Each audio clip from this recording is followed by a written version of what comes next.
Right, so there it is then, the Golf R. This is the car that you can win for 25 quid. Now, I don't actually know at this stage if, let's just get out of this car's way.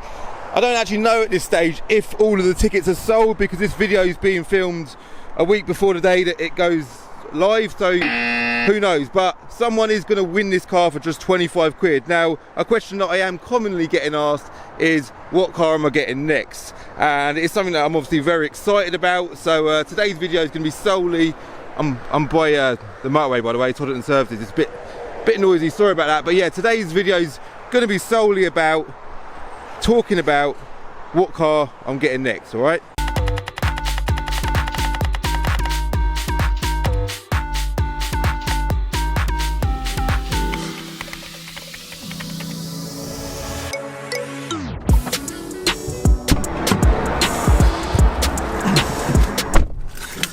Okay, let's get the engine started. See, I keep doing that. I've got a Skoda key and a VW. Oh no, that is the VW key. Skoda key and VW key, they're exactly the same, but I actually need the VW key, that's it.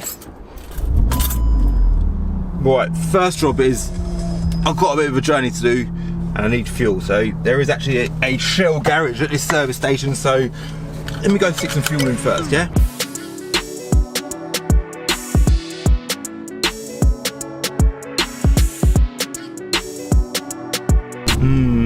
Oh, what? It's a BP. Yeah, I've got enough fuel to get me to the next garage. Can't run this car on BP fuel. It just doesn't work, yeah? And that's a good point to make for whoever wins this car. The winner of this car is going to get a full tank of Shell V-Power, and they're also going to get a boot full of meth, which I also don't currently have much left of. Anyway, what's the deal? What am I doing? So I'm currently obviously on the M1 in the Golf R, and today I'm heading to Peterborough because, let me just double check the mic's plugged in. It is because Car Throttle, they want to just film a couple of little shots of the Golf R. So I can't really say any more than that because it's not my channel, so I don't really, if I'm honest, I don't fully know what they're doing. So nothing massive though, so don't get too excited about it. But yeah, so I'm going over there to just do a couple of bits with them, and because I'm on the road, I'm driving, I'm in the Golf R, I thought it'd be a perfect opportunity to get my cameras set up and have a bit of convo about, let's just watch this Mazda, have a bit of convo about my next car, because, you know, it's a big subject for me. I'm massively excited about two things at the minute. One, handing this car over to that one person that wins it for 25 quid. That's massive. That's going to be amazing. When that day is going to be absolutely bloody amazing. I'm so looking forward to that. And secondly, of course, like for me, I'm then going to be in a position to get a new car. So I'm well looking forward to getting my hands on something different. And my plan, let's start the journey, yeah? So obviously I buy and sell cars for a living, and I have loads of stock, yeah? And I can just drive stock. That's available to every car trader in the country, yeah, in the world, whatever. But it's nice to just have your own car. Now, before the Golf R, I had the Nissan GTR, which I absolutely loved. And my next step from the GTR was going to be something with a similar amount of power, but preferably with 4 doors, yeah? And then the Golf R come up for sale, and I thought, you know, I just need to buy that bloody car. So I bought the Golf R, got sidetracked a little bit. But the point being is, I want to continue with that plan. I want to get something with, you know, that can run this sort of power, around 600 brake. I want it to be a nice car that I can daily drive. It's got loads of power from factory. There's an S3 there, that's a nice car. It's got 4 doors as well, but it ain't going to be one of them. And yeah, I just want to, like I say, a kind of a step, I wouldn't say a step up from a GTR, but a side step from a GTR that's quite comparable to a GTR. Now, I have looked at GTRs again, if I'm honest, because I absolutely love them. I think they're amazing cars. I looked at later reg GTRs, like 15-ish regs, that sort of year. I do like them a lot. That is one car that's definitely on the list. I just don't feel too excited about it because I've had one already, and I don't know. I do really like them. It's tough. But the 3 cars on the hit list massively for me, and I'm not just going to stay rigid with these 3 cars, but these are the 3 cars that keep popping into my mind. They are all 4-door saloons, bar one of them, but kind of, I'll talk about that in a sec. The first one is a BMW M3, yeah? I've actually had one as a stock car before. I drove it for about half a mile and didn't really get a chance to get a feel for it, so I can't even have an opinion really on what they drive like or what they're like to own, because I literally, like I said, I barely drove it. So the one that we had was a bloody beautiful car. It's black, obviously an M3 is a 4-door. It wasn't a competition pack car, but it's just a really, really nice example of one. It had a sunroof as well thing. It was just a really nice car. So that is the first car. The things I like about an M3 is the wide arches. That for me is an absolute must. I just don't think that when you're buying that sort of car for that sort of that amount of money, that road presence is a big thing. And without wide arches, I think that kills the look of the car. So they've got wide arches. That's a big box ticked, and they run a competition pack one, which is a thing that I would have to have. I would undoubtedly go for a competition pack car. They run, I think, at 440 bhp from factory, okay? A lot of power, a lot of tuning capabilities, and obviously you see Ricky's M4, it's running at over 700 brake with a race map. They have a lot of tuning potential, yeah? That's car number 1. Car number 2 is an Alfa Romeo Giulia Quadrifolio, whatever they're bloody, Quadrifolio, yeah, that's what they're called, aren't they? One of them anyway, yeah. I really like them. I had one of them for a couple of days as well. I didn't rate it at all, and I keep looking at videos of them on YouTube, and I'm like, I don't get why people love these cars so much. I drove it, I remember driving it thinking, this car is rubbish.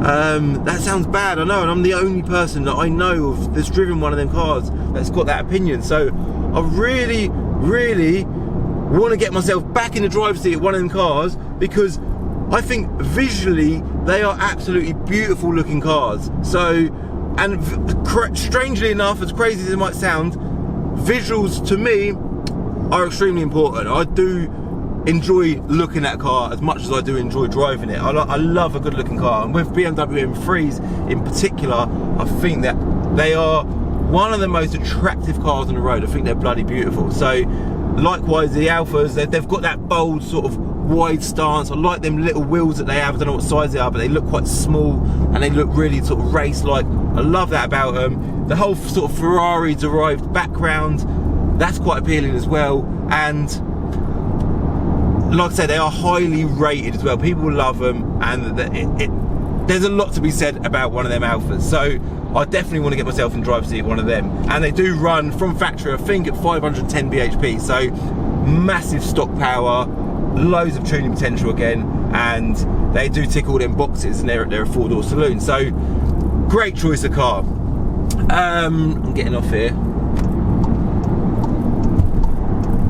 My final choice of car, and this is right now, like I have had a look at some other cars like a Bmw M5 competition, I really like them, but the third one that's a similar price category and a similar type of car is one that you're all going to know of, the Mercedes C63 S. Now they do obviously the C63, then they do the S, and then they do the Edition 1. I'm very drawn to the Edition 1 because when I sold my GTR, that was actually the car that I planned on buying.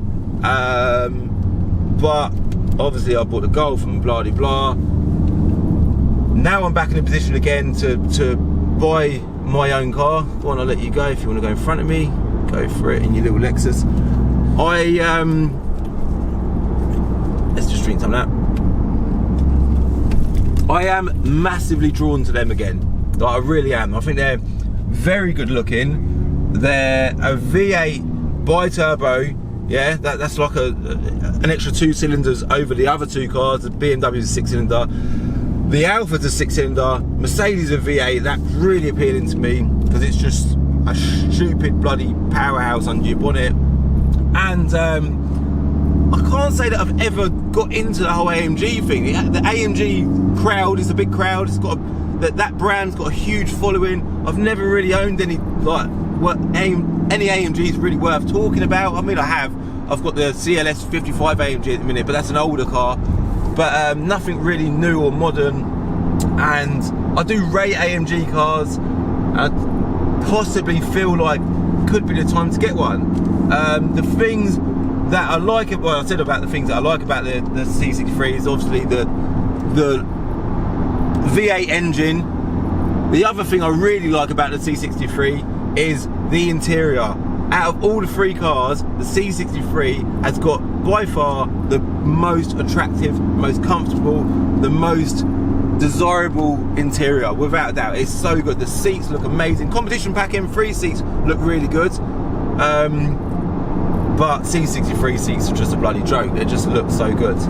And you know, on that note, Alfa Romeo interiors remind me of a Maserati, and Maserati interiors are not very good.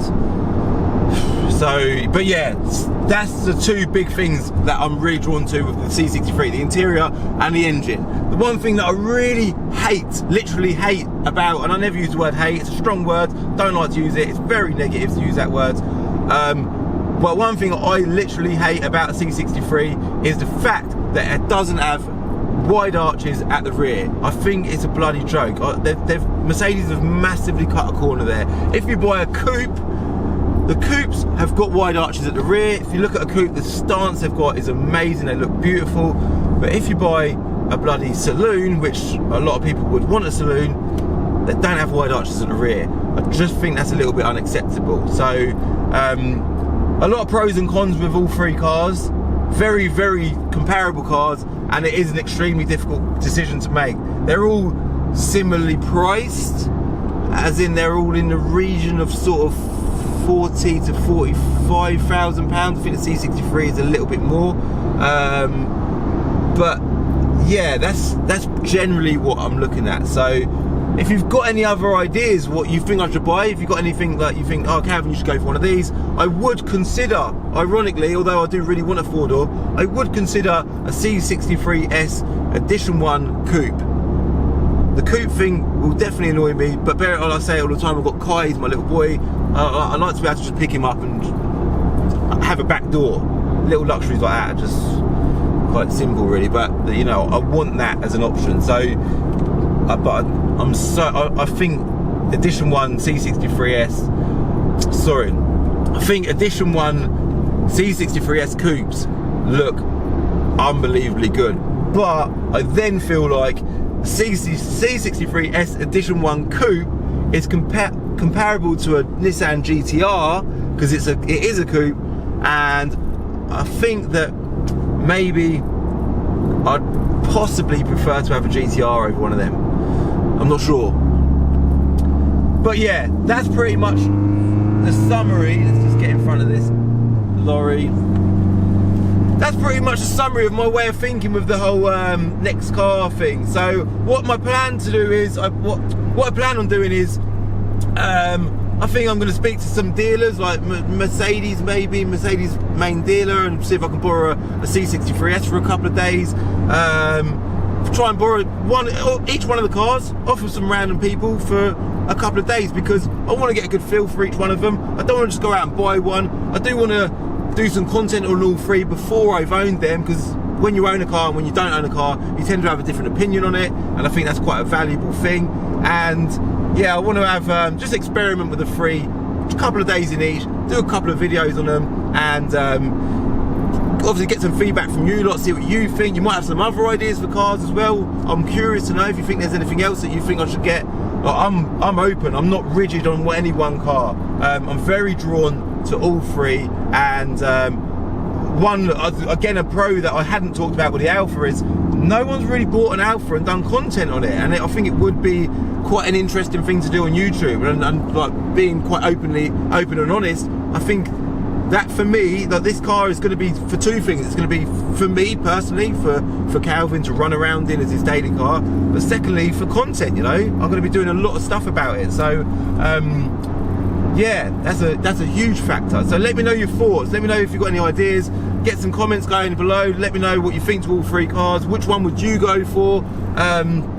And that's pretty much it. If there is any tickets available still for this car to win, for your chance to win it for 25 quid, I will make sure there's a link. It's calvinscardiary.com. I'm sure you already know that, but there'll be a link somewhere below as well. But I am going to leave it as that. I'm going to get on my journey now to Peterborough, or continue on with my journey to Peterborough, and I'm gonna say goodbye, right? But yeah, thanks for watching. Hope you liked the video. As ever, I'm gonna ask you to hit like. Yeah, hit like if you like the video. Hit subscribe if you're new, and I'll see you in the next episode of Diary of a Car Trader. All right, bye. In the next episode of Diary of a Car Trader, I buy another Volkswagen Golf R, but this one's a 5-door.